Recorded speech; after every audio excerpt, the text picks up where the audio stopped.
Halo guys, kembali lagi dengan saya Kalima Sada dari Akademi Kripto. Di video kali ini kita akan membahas mengenai cara menjadi miliarder kripto. Saya membuat video ini karena saya ingin berbagi pengalaman saya pribadi ke teman-teman semuanya supaya teman-teman ini bisa merubah kehidupannya. Saya sendiri membuat video ini bukan berarti saya tanpa background apapun. Saya berhasil merubah 30 juta menjadi 7 miliar di bull run sebelumnya dan saya ingin teman-teman at least kecipratan ya beberapa persen pengalaman yang saya miliki, oke, supaya teman-teman ini bisa mengembangkan portofolionya jauh lebih lanjut. Dan saya yakin bahwa 2025 ini merupakan saat terbaik untuk teman-teman masuk ke market cryptocurrency. Untuk menjadi miliarder di kripto, apa sih yang kalian butuhkan?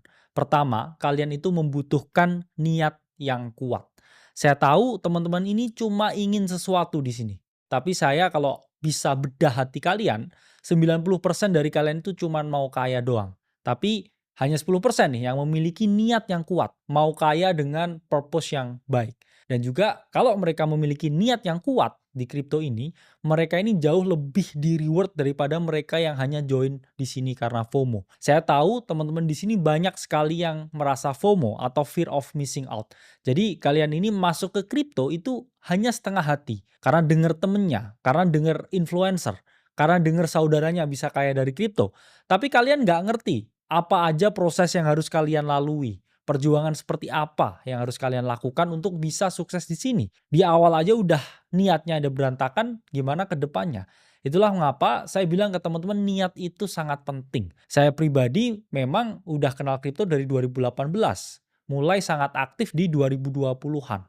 Tapi teman-teman, ya perjalanan saya di dunia finansial itu tidak dimulai di kripto saja. Saya dari SMA ya waktu itu sudah berkecimpung di dunia pasar modal dan saya pun juga memenangkan olimpiade pasar modal dan berbagai olimpiade keuangan pada saat itu.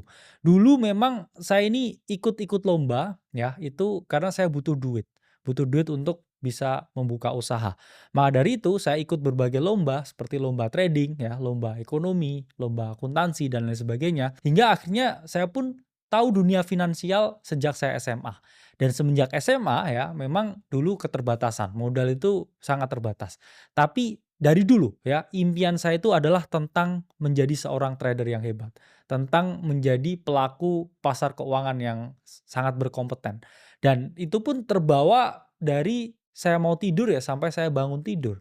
Ya mungkin kalau dulu teman-teman saya tuh sukanya main futsal ya, main bola. Saya nggak ada ya, saya baca buku, kemudian saya terus mempraktikkan ya berbagai teori-teori di finance, teori-teori di market, dan yang saya lakukan hanya itu terus ya. Jadi saya bangun tidur